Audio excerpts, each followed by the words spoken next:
Kita mulai ya.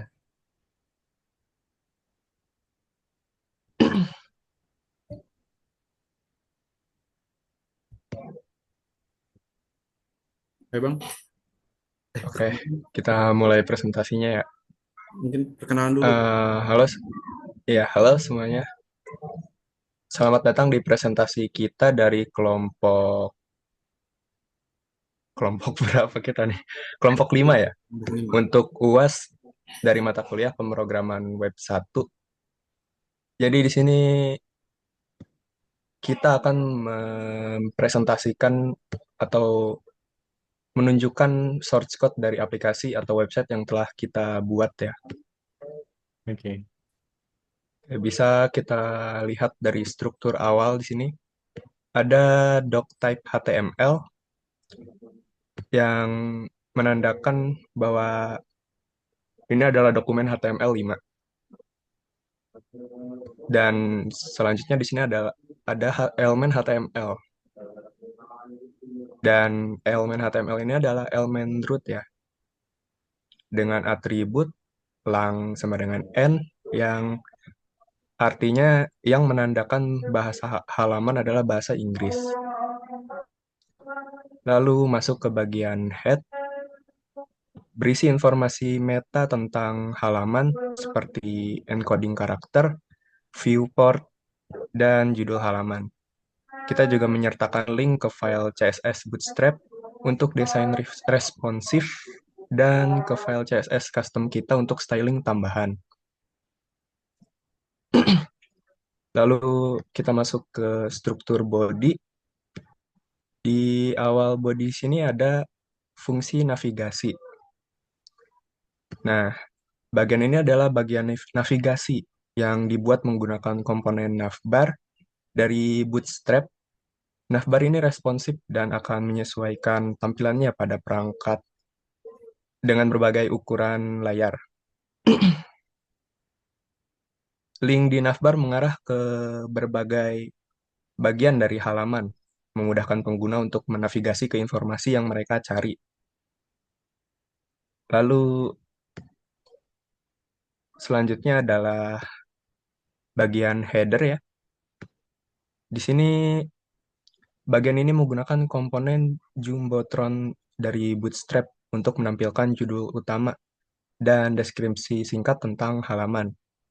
Desain ini memberikan tampilan yang menarik dan jelas bagi pengunjung. Dan setelah selesai dengan header, kita masuk ke main content. Bagian konten utama adalah tempat di mana semua informasi penting tentang bahasa Jepang disajikan. Di sini kita menggunakan kelas container dari Bootstrap untuk memberikan margin dan padding yang sesuai, sehingga konten tampil dengan rapi. Lalu konten ini terbagi dalam beberapa bagian, seperti sejarah bahasa Jepang, ada hiragana, katakana, kanji, tata bahasa, kosakata, dan kontak. Lalu kita mulai kepada bagian sejarah dari bahasa Jepang di sini. Bagian ini memberikan informasi tentang sejarah bahasa Jepang dan tabel yang menunjukkan perkembangan tulisan dari masa lalu hingga masa sekarang.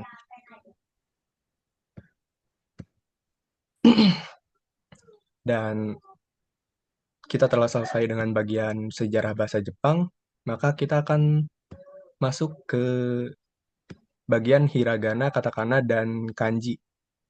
Di sini masing-masing bagian ini menyajikan informasi tentang sistem penulisan Jepang, yaitu hiragana, katakana, dan kanji.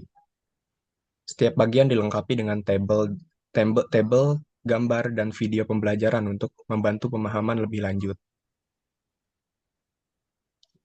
Lalu ada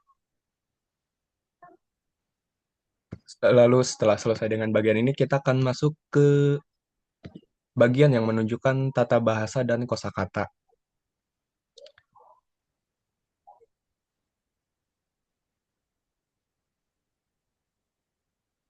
Ya, di sini ada bagian huruf hiragana yang menunjukkan tentang apa itu karakter hiragana, daftar karakter hiragana, dan video pembelajaran dari hiragana.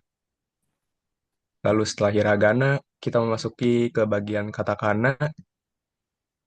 Di sini juga akan menunjukkan tentang apa itu karakter katakana, daftar karakter katakana, dan juga video pembelajaran dari katakana.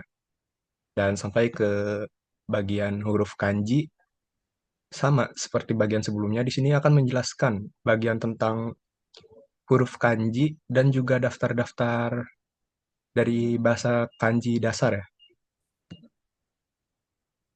Dan juga ada video pembelajaran atau tips untuk menghafal dari huruf kanji ini.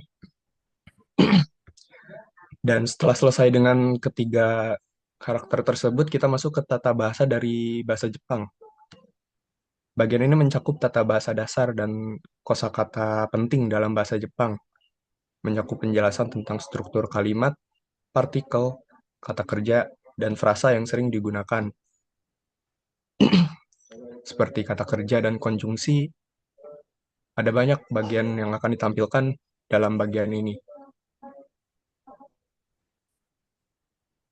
Selain kata kerja, ada juga kata sifat dan konjungsi. Sama seperti sebelumnya, di sini juga akan menampilkan berbagai kata sifat di dalam bagian ini. Hingga kita masuk ke struktur kalimat.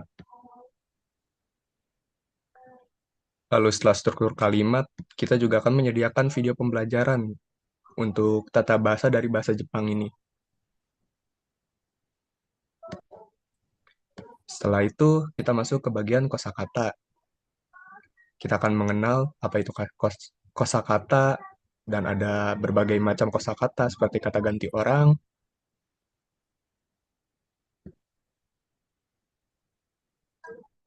ada juga kata kerja dasar,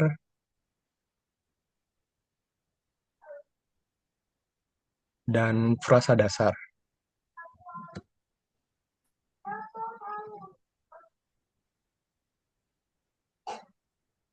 Dan kita juga menyediakan video pembelajaran tentang kosakata di bagian ini ya. Lalu setelah selesai dengan semua materi pembelajaran, kita masuk ke bagian kontak. Bagian terakhir adalah bagian kontak, dan bagian ini memungkinkan pengunjung untuk menghubungi pembuat situs atau mendapatkan informasi lebih lanjut. Lalu terakhir adalah footer, bagian footer, dan juga bagian script ya, berbagai script dari jQuery, JavaScript, dan juga script yang berhubungan dengan indeks HTML ini.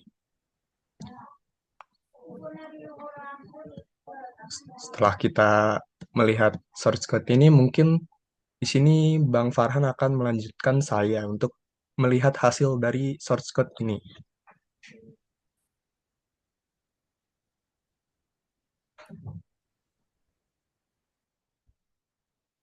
Bang Farhan, bisa dimulai?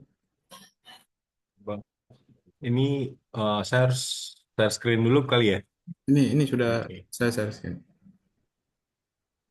Oke, jadi untuk di bagian navigasi ini dia menyediakan akses ke berbagai situs seperti Branda, Hiragana, Katakana, Kanji, kosakata, ada tata bahasa dan kontak seperti yang sudah dijelaskan pada saat pertama tadi di dalam source code-nya. Terus di halaman beranda ada akan menemukan juga untuk eh, pengenalan singkat terkait sejarah bahasa Jepang yang dan penjelasan mengenai tiga sistem pemulihan penulisan utama, hiragana, katakana, dan kanji tentunya.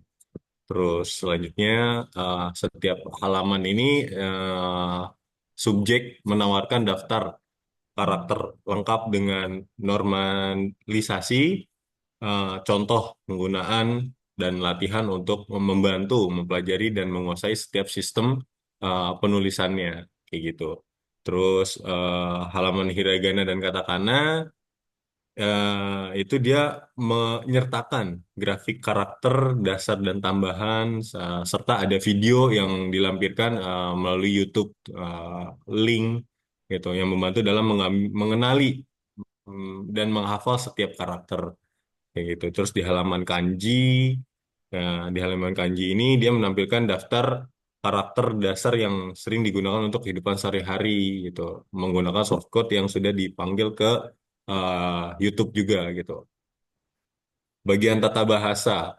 Nah, di bagian tata bahasa ini mencangkup penjelasan tentang partikel, konjungsi kata kerja, kata sifat, dan struktur kalimat dasar yang sudah dibuat dalam bahasa Jepang. Ini sangat berguna untuk memahami cara bentuk kalimat dengan benar. Kayak gitu. Di sini dilampirkan juga ada videonya sebagai referensi dari YouTube, ya, dari YouTube itu bisa, kalau misalkan diklik pun bisa diputar gitu ya, kalau misalkan diklik. Hai teman-teman. Nah, seperti itu bisa dijadikan referensi kayak gitu. Nah, di halaman kosakata dan prasa ini akan menemukan daftar kata dan prasa yang sering digunakan dalam bahasa Jepang kayak gitu. Ada banyak kayak eh, penulisannya juga banyak juga di situ. Nah, selanjutnya untuk ini sudah pasti kita selalu memberikan referensi dari video setiap bagian-bagiannya. Mungkin sekian sih dari website ini. Jangan lupa untuk mengunjungi halaman kontak yang ada di bawah ini, yaitu melalui formulir atau yang tersedia kayak gitu. Nah, terima kasih mungkin untuk penjelasan atau penjabaran dari tampilan webnya. Mungkin sekian sih.